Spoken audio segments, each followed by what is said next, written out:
Hey out there, and welcome to another episode of the Designated Pundits. You know what we're doing, 30 previews for each and every Major League Soccer. Well, one preview for each and every Major League Soccer team. That's going to equal 30. Today, number 24, Minnesota United.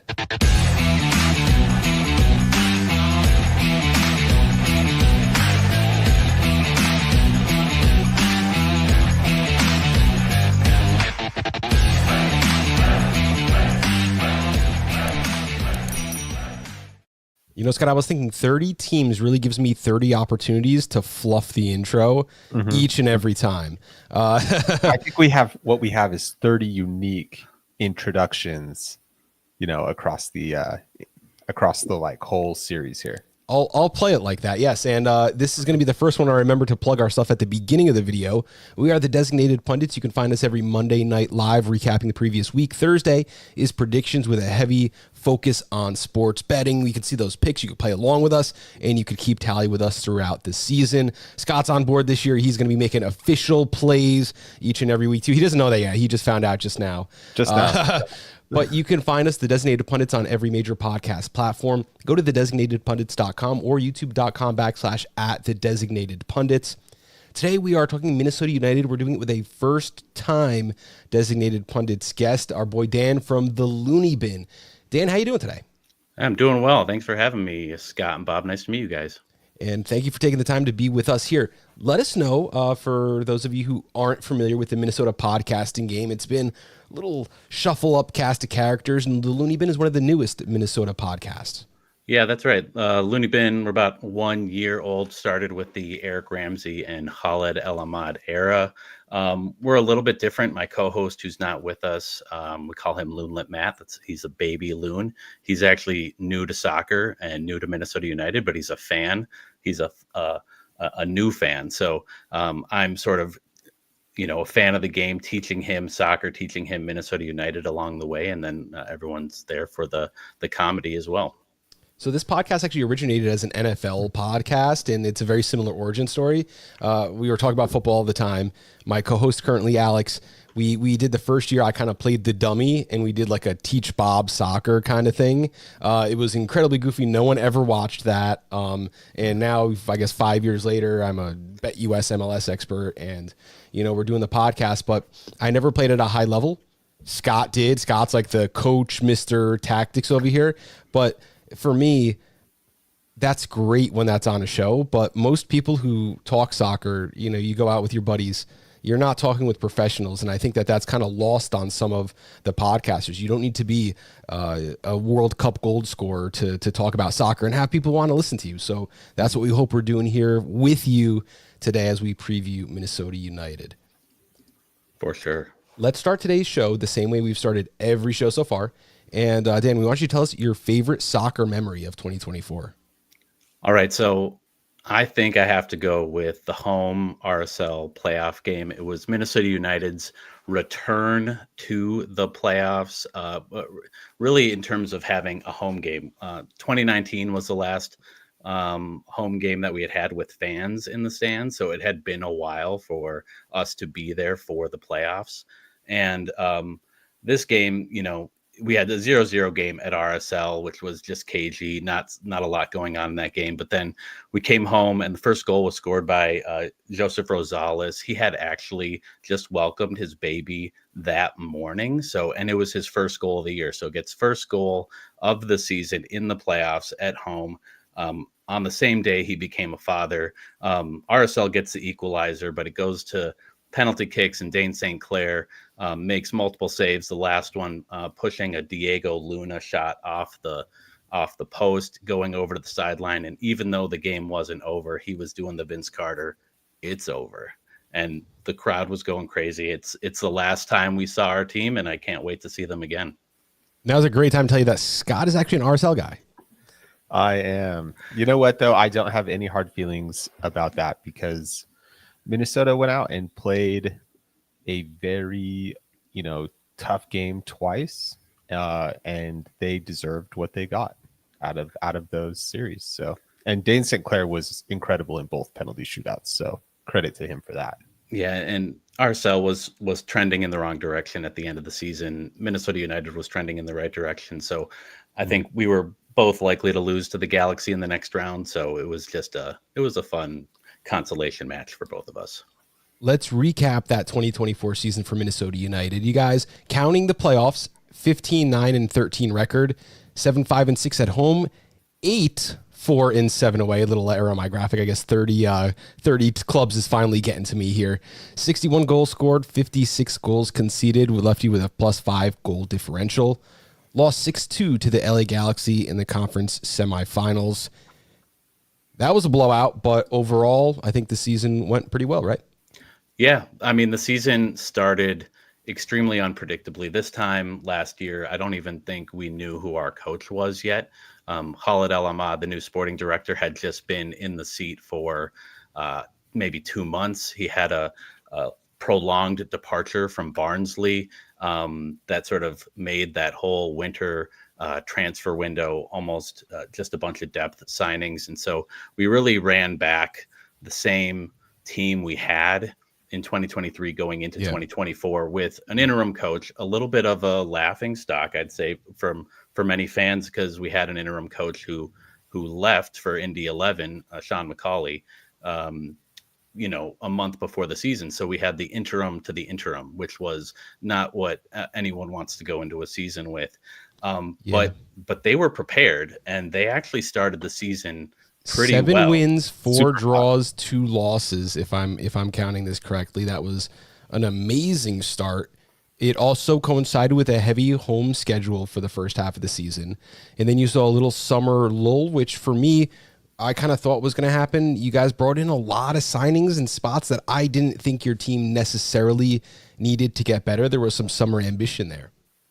Yeah, and that whole summer, the Copa America tournament. I mean, when you lose your main striker and you lose your goalkeeper in Dane St. Clair, and you're happy Canada's going on a run, but then you sort of want them to get knocked out because we really needed them to come back into the team. We had some injuries. I think Minnesota United ended up fielding more players than any other team in MLS last year. So really tested the depth that we didn't really have at the time. But that summer transfer window, they did make key signings in midfield with Joaquin Pereira, at striker with Kelvin Yeboah, who really hit the ground running, and then at center back with Jefferson Diaz. Those are the sort of the 3 key signings that came in, and then we sort of trended, like I said, the end of the year. I think they won 6 of their last 8 games. They climbed the table from being in the wild card play-in game to the 6th seed, which and that decision day, bouncing around in decision day, who are we going to play? It was a fun night. Love it. Let's take a look at some of the contributors from last year. Bongi Longwana, 11 goals and 4 assists, led the team.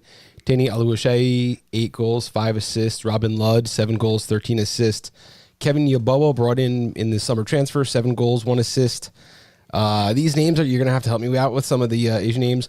Zhang Songbin. Yeah, Songbin Zhang. Yeah. I mean, who you're not seeing on this list is Teemu Pukki and Emmanuel Reynoso. And this time last year, Reynoso was going AWOL for the second time in a Minnesota United kit, and Teemu Pukki wasn't really a fit with Eric Ramsey and Khalid El Ahmad's playing style. It was fairly clear early on that they wanted to be more high tempo pressing, not pressing like New York Red Bulls pressing, but selective pressing, defensively compact. And Teemu Pukki just didn't fit that. So, our leading goal scorer last year in Bongi is our starting right wing back this year. So there's definitely room for our strikers to step up and take that mantle. Obviously, we want goals from Bongi at the right wing back position, but I expect Kelvin Yeboah and Tani Oluwashai to be leading the line for us. In fact, we actually we have a term here we call going the full Reynoso, which is where, sometimes you'll see a guy holding out for camp, but he's like riding a bike on the sideline. That's like the half Reynoso, not knowing where you are and not being able to contact your agent. That's the full Reynoso. Right. Until his friend posts a picture of him on Instagram at a dance club, then you know where he is. And don't look like him. Not him. Were there any So obviously you talk about Bongi, scoring goals from the right wing back. Anybody else on this list that surprised you guys as a fan base last season? Maybe somebody who stepped up or somebody who didn't step up? I mean, I think you have to look at Tani Oluwaseyi as a player who, I mean, we had the Columbus Crew, the defending MLS Cup champs, Columbus Crew, for our home opener last year, and he scored a 95th minute equalizer in that game, and that was his first goal on the year. He was really what propelled the early season rise for us. He cooled off throughout the year. Part of that, I think, was the disruption of being away with the Canadian national team for over 6 weeks away from the team. And then by the time he came back, we had signed a new striker that he was down on the depth chart behind. But he's getting a look with Canada right now. They are testing out a 2-striker formation and a 5-3-2 quite a bit in preseason. It's actually the only formation they've played so far in any of the games we've been able to see. Putting Kelvin and Tani up there together so they can play off of each other. And he's tall. He's maybe one of the fastest players in the league. Kelvin is not slow either. So they're going to be a handful for most center backs and back lines in MLS this year. Yeah, and then when adding the width with Rosales and Bongi, I mean, you're cooking with fire there. Let's take a look at some of the incoming and outgoing players. The team did have some turnover, although not a lot of like that top tier kind of thing. Derek Dodson, Zarek Valentine, Miguel Tapias, Ethan Bristow, Marcus Kmet, all defenders that are out. Alejandro Brand, Franco Fragapane in midfield, Patrick Weah, Timu Puki outgoing from forwards. Is there any player there that you'd like to highlight? Yeah, I mean, I think Franco Fragapane had a pretty key role for us over the last, I'd say, 4 years in the midfield, a little bit of a spark plug, more often last year coming off the bench to try to spark something late in the game. I think there's some players that we've signed that I think might fit that bill.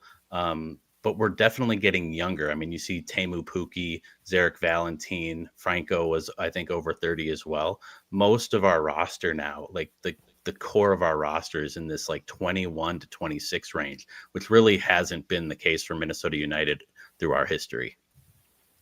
Look at the incoming players. You added 2 defenders, Kip Keller and Nicolas Romero. You also added midfielders Ho-Yeon Jung and Will Trapp. Yeah, Will Trapp actually was a re-signing. We weren't sure if he was going to be coming back. And another player to add to that list went official this week, Owen Jen from the second tier in France. He's more of a true number 6, $1.5 to $2 million signing from Amiens. And I think folks are pretty excited about that because honestly, Hassani Dotson, Will Trapp, they're these 6'8" hybrids. Neither of them are truly great at that box-to-box stuff, and they're not truly great at the number 6, just being a shutdown defensive midfielder. But Owen Jen profiles as a true number 6. He's young, he's 21, but he's played over 100 games in the second tier in France as a 21-year-old. So we're hopeful that by mid-year, he's making his way in and we can actually have sort of a true number 6 that we haven't had since Ozzy Alonso. Well, let's move on to the depth chart then. And as we kind of look at these positions and kind of highlight some of the players, Bob has kind of put this depth chart together. I'm not going to claim the like work credit for that. I didn't do the work. Bob did the work. But if you see things a little differently than the names that we have on here right now, please let us know. And then tell us a little bit too about the way that you see this team, playing now. So let's start. Obviously, the name that you're definitely, putting down in pen on the lineup sheet, Dane St. Clair. Yeah, I mean, Dane, Jesse March with the Canadian national team had a quote in an article recently that he has pole position for that going into the Gold Cup this summer. So if he maintains some positive form early this year over Maxime Crépeau, I think it's likely he's going to be starting in some important CONCACAF matches. Alex Smear is an unknown.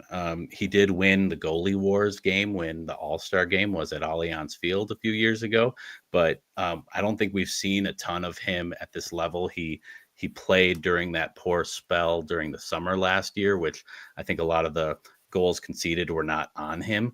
So lacking, I think, a really high quality backup, more of an unknown. But Dane St. Clair, when he's on his game, his shot stopping is top notch. Still question marks about playing the ball with his feet. There's hope that that can improve this year. I'm hopeful it can improve, but we haven't seen a lot of signs of that. But generally, with our, we're not going to be trying to progress like Man City through other teams' press. So it hasn't hurt us that much. Yes, it tends to be the kind of thing. He gets a little bit under pressure. I saw it a little bit in that playoff series at the end of the season. When there was a forward kind of in the area, he has a little tendency to spoon that out of bounds, doesn't he? Yeah, but an opponent throw in is better than the ball in the back of your own net. Yeah, not a huge loss, all things considered. Moving up to the center backs, looks like we're going with a back three. Nicholas Romero, Michael Boxall, Jefferson Diaz, nominally the starters. Is that how you see that going? Yeah, I do see that probably 4, 5, 6 weeks in, depending on how Nicholas Romero settles. He doesn't have his VC yet. He's not in market yet. So I don't expect to see him real early in the year, but I think he's a U22 initiative from Atletico Tucumán, the same team, coincidentally, that we got Joaquin Pereira from in Argentina. So I think that is the idea. He's a left-footed center back. He's big, bulky, wins lots of headers. That him and Boxall will be tough to move around. I think he has some speed too. And Jefferson Diaz on the right, he actually didn't get to play much on the right last year. He was playing as a left center back, even though he was right-footed, because we really lacked that position last year. And so Carlos Harvey there as a backup is great. Homegrown Devin Padelford working its way in. And, I think the big question mark here is if we're a team that's going to play 3 center backs into the future, that's what Eric Ramsey wants out of this team. They're going to need to start identifying who is going to play for Michael Boxall when his time is done. He's still keeping a high level, plays, 3,000 minutes a year on 35, 36-year-old legs. At some point, something's going to give, and we're going to need that replacement, which I don't think we have on our roster right now. That is tough. 36. He turns 37 in August. Time undefeated comes for everybody eventually. But I mean, hey, I guess if he can go in and be good for a little bit longer, it does give you a little bit of time to go identify somebody. Let's move up to these wingbacks then. Obviously, we highlighted Bongi Hlongwane earlier as a big contributor. And then Joseph Rosales on the left side. I think Bongi's probably definitely starting. Is Rosales your starter on the left? Yeah, Rosales actually was one of our best players last year. He was amazing up the left side, nonstop engine, competent defensively, amazing offensively. It 7 assists, right? I think it was, it might have been 7, maybe a few more. In MLS. Yeah, when they count the secondary, whatever. But they both just signed new contracts, Joseph Rosales and Bongi. There's been people sniffing around both of them. So I think we're hopeful that these new contracts will keep him around a while, both of these players. But Joseph Rosales is one that I think if he continues on the trajectory that he's on, is not going to be a Minnesota United player for much longer, to be honest, because if he can just start putting a few of his offensive chances in the back of the net to go along with his assists from that wide left wing back position, it's tough to match up with. So tell us a little bit about this kind of defensive unit and how they operate. Obviously, these 2 wing backs are getting high often to be so offensively productive. How does that work with like the space they leave behind them? Yeah, I mean, it seems like when one goes right, they end up just playing a back 4, right? So when Bongi's up the right flank, Jefferson Diaz is fast enough, and he actually profiles as a bit of a right center back, also right back. I think a little maybe oversized right back. So he just slides over. I think the players have been given a lot of freedom under Coach Ramsey, especially the outside center backs, to float and press into the midfield when they see sort of danger, and often also to carry the ball and progress themselves into the midfield. And that's worked with Carlos Harvey and Jefferson Diaz because they're both good ball playing center backs. So they are, they're usually not both going at the same time, those wing backs, but those outside center backs have been given some freedom, because when Jefferson Diaz goes, you still have good defensive cover with Michael Boxall back there and another center back. I'm really interested in how the midfield is going to look. I have this as like a 5-2-3 or a 3-4-3, something like that. But you are thinking now that if Yeboah and Oluwase are going to be playing at the same time, that's going to change this formation a little bit. Let's just talk about the midfield and what roles you expect to see. Yeah, I mean, your guess is almost as good as mine at this point. It's early. Coach Ramsey talks about testing this 5-3-2 because he didn't have a preseason last year. And so he hit the ground as a coach, as a 32-year-old coach, the youngest coach in MLS, and took over Minnesota United. And I think it was like May that he switched to a 5-back formation. It was a game at Charlotte. It was sort of a revelation. We won 3-0 on the road in a comprehensive victory, and he hasn't turned back from that. So what we're seeing in the preseason is 3 midfielders side by side, Will Trapp in the middle, and it was Joaquin Pereira on one side and Hassani Dotson on the other. It's hard to know where Ho Yoon Jong or this new French player Owen Jen are going to fit in.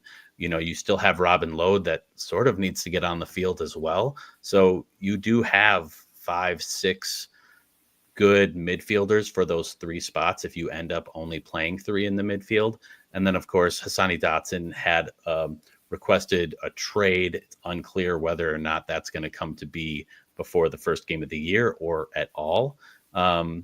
But I do see, we re-signed Will Trapp, and Hassani Dotson's basically in the last year of his contract.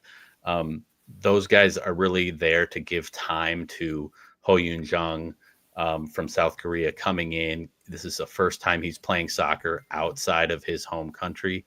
Owen Jen coming from France, the first time playing soccer outside of his home country.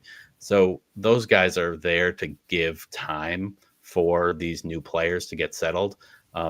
And we'll see. Coach Ramsey is probably going to tinker with different formations depending on if he's home or away and what opponent.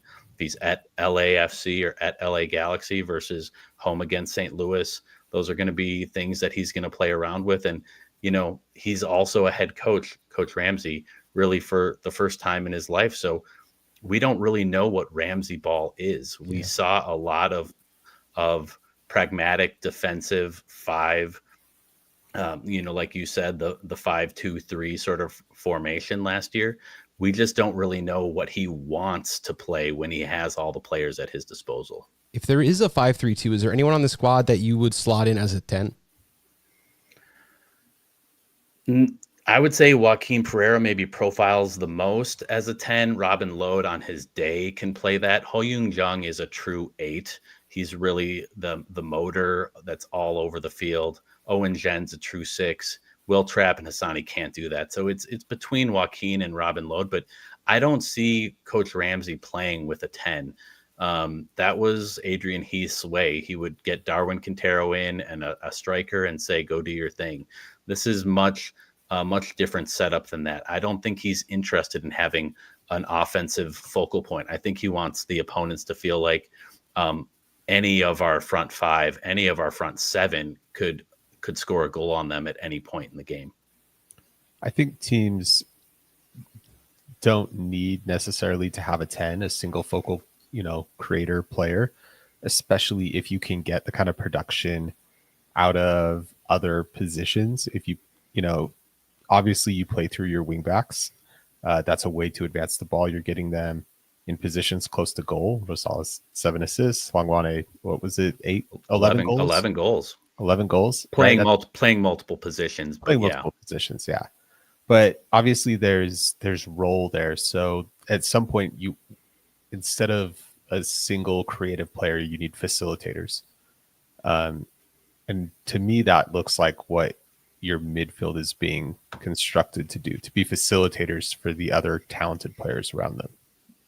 Is that fair? Yeah, I think that tracks. I mean, I think everyone's sort of wondering what we're going to see out of Joaquin Pereira this year. He came in as one of those DPs that can be bought down. So he comes with that DP tag, which makes you think he's supposed to score a bunch of goals and get a bunch of assists sort of immediately. He didn't start super fast late last year. He looks good in preseason.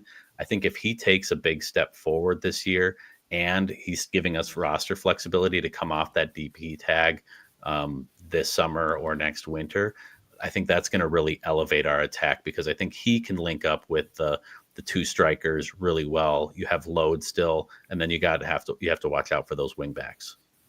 I love it. If you had to give a goal total guess for Yeboah and Oluwaseyi, I know it's kind of a fool's errand, especially with the congested play and everything, but to me, I was really high on Oluwaseyi and was a little surprised. I didn't think striker was a position they needed to add if they were going to keep playing with one. Obviously, now we know that may be due to a change in philosophy. If you had to, just either throw out a number or say, like, there's a 1A, 1B situation. I mean, Calvin Yeboah, he's also our penalty kick taker, skillful penalty kick taker. Sure. I would probably put his over under at like 16, 17, 18 this year. If he's fit and motivated all year, it could be higher. I expect Oluwaseyi to get 10 to 12 in that reserve role. So I don't know. You could be at 30 between the two of them. Tanny probably was tracking towards that last season, if you factor in the time that he had to spend away from the team and then coming back and not being your first choice, right? Yeah, right. He cooled down a little bit, but I think he had his 7-8 goals, by July. And really, I don't think scored many goals in the second half of the year. So definitely expect him to get double digits. I have some storylines we want to follow through the 2025 season, and these are pose as questions, but they're kind of just things that we can discuss and then, kind of quickly move on. Where can the team look to upgrade? I see a few spots. I think like center back depth, or like lacking that elite player.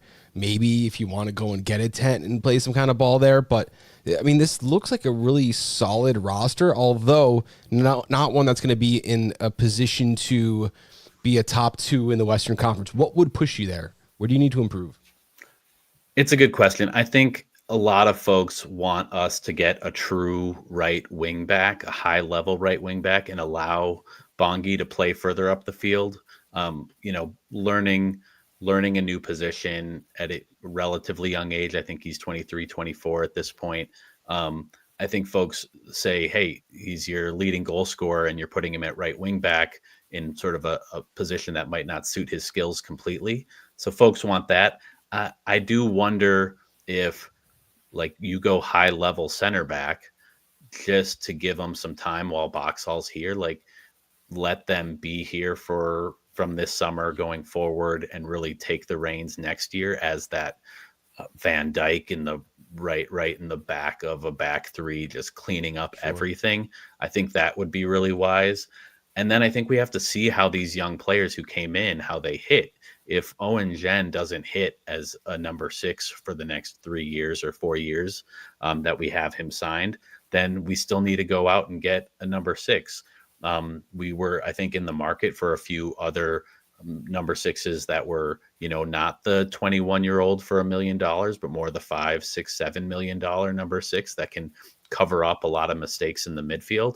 So if Owen Jen doesn't hit over the next year or so, I think we still need to get that 6. A lot of the best teams in MLS have that position locked down.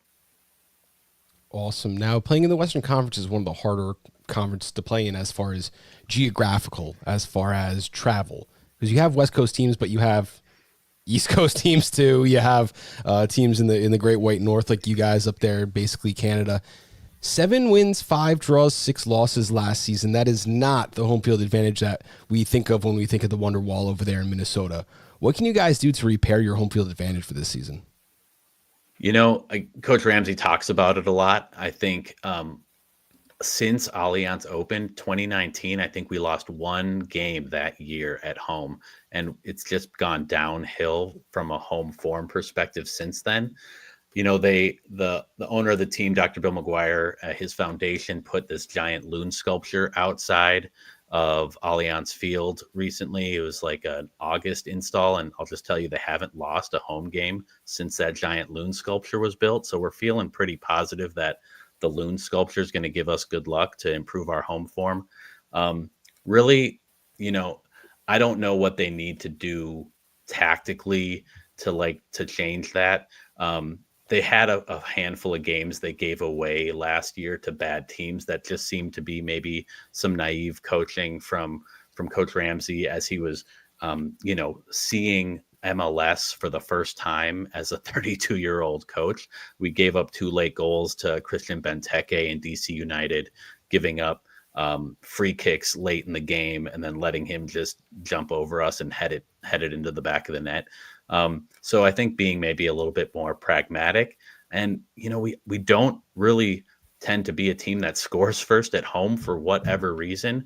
But I think if we can start being the first team to put the ball back in the net, I think it goes without saying, for most teams, you have a much higher probability you're going to win that game. So that's what I'm looking for. My last question here has to do with exactly that: hot starts. 13 players outgoing, only 4 brought in. You have kind of a roster, left to build in a sense of position battles happening in preseason. We don't know exactly what formation, what a lot of things are going to look like. However, Minnesota last year, they rode their early season streak for, the entire summer. How do you guys get off to a hot start? They are returning, I think, 19 of the 21 players that featured in the playoffs last year. So there is stability in this roster. There is what I would say, maybe not the truly high level. I think Kelvin Yeboah could be a really high level MLS number 9. But I think broadly, they don't have a lot of weaknesses in the roster. They have a tough start at LAFC, but then come home and we'll play a March 1 game in probably 30-degree weather. We'll welcome the opponent in and make life uncomfortable for them. I think if they can ride the wave they ended the season with last year and sort of ignore the 6-2 loss to the Galaxy, I think we're going to be a team that is going to be in the upper half of the Western Conference pretty early on as things start to get settled. I think they should ignore the 6-2 loss to the Galaxy.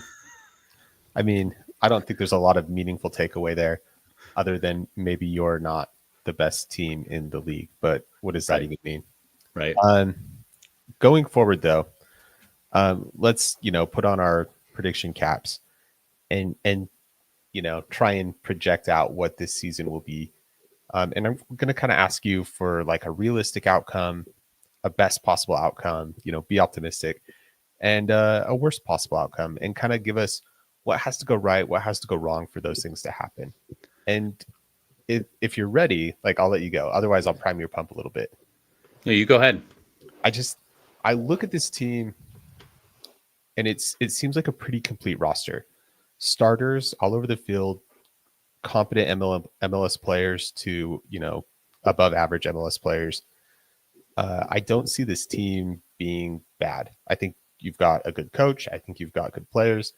But I do see this team sort of lacking a really high top end. Just like that kind of special X factor that can take you from being like a good team to a great team.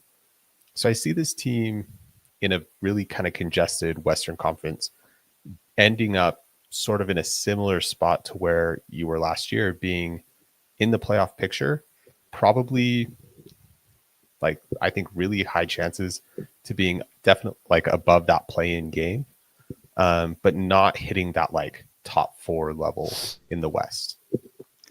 Yeah, I mean, I think that's all fair. I'd say, we ended 6th in the West last year, 10th, because the West was a little better than the East, 10th in the overall supporter shield standings. I think that's probably sort of a middle mark for us, right? Just things go well, but they don't go amazing. The wheels don't fall off. I think we're likely a team that's avoiding that play-in game, especially given some of the chaos and turnover around Portland, around Vancouver. You know, Chicho Arango leaving RSL, not exactly sure what RSL is going to have. I think Seattle's fixture congestion, they're probably still going to do what they always do. The LA teams, even without Ricky Pooch, are probably going to still do what they do.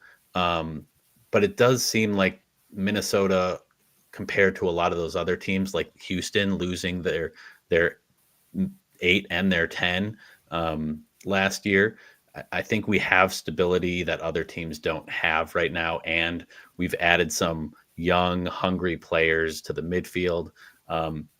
So putting on the rose-colored glasses, I do think we could be one of those teams like RSL last year that was sort of like shocking the league in that 1, 2, 3 spot for a while. Maybe it doesn't last all year, but they have a good run of form. They have the consistency. They have the game model worked out. They have the buy-in from the players. And they could be in that upper echelon. It does seem like it's hard to imagine, and it's hard to say this as a Minnesota sports fan because a lot often goes wrong for us, that like the bottom, sort of the floor for this season still feels like the playoffs for us. It doesn't really seem like a roster, like, if Load loses a step, Joaquin Pereira slots in. If Will Trapp loses a step, maybe Ho Yoon Jung comes in. He's a Korean international. He's been capped with the national team. Maybe he slots in. It seems like we have, if a person here or there starts to, have an injury or whatever, that we have the sort of the depth, young players that are sort of proven that can slot in. But obviously it's MLS and anything can happen. And of course the floor could be much lower, but I do see this team as a playoff team. And I think there's folks in Minnesota that are feeling pretty hopeful about this season. I would be one of them because I think that you figured out away games. Like you have that in your repertoire. 8 away wins last season. That's very, very difficult to do. You need to improve on the home. Maybe it's an aggression thing. Maybe it's a formation change, a style thing. I don't know what it is, but I think that the floor is given to you because you can play well away from home. And you don't see a lot of teams doing that. And mediocre teams don't win 8 games on the road. Yeah, no, and you're exactly right about that. I will say, just in terms of the way we set up last year, I mean, we had the second lowest possession in the entire league last year, and that really suited us for going on the road, right? To sort of back to your question about how we improve our home form, we need to be better with the ball. We need to be a team that can actually, like, we were at home last year and we would say, okay, you take the ball, we're going to be selectively counterattacking with you. But we were giving the opponents the ball at home more often than not because we didn't really have, Will Trapp, Hassani Dotson. They're not going to control the midfield like a lot of these other teams are.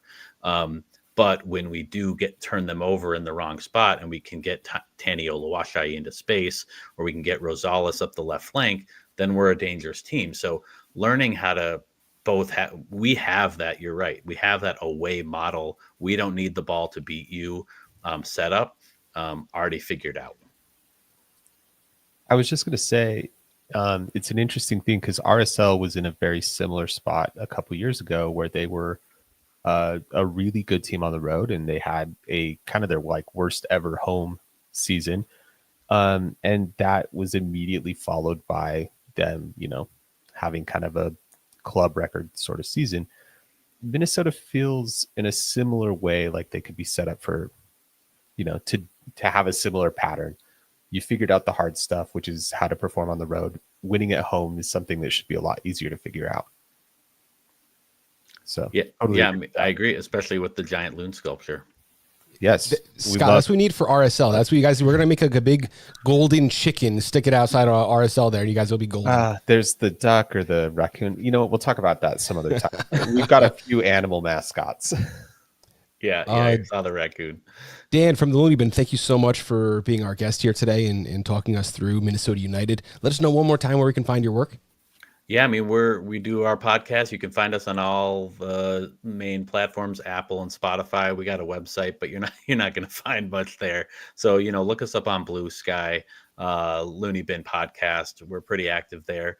And yeah, hope you guys enjoy hearing it, and really appreciate you guys having us on and doing these doing 30 previews for 30 teams. It's a lot.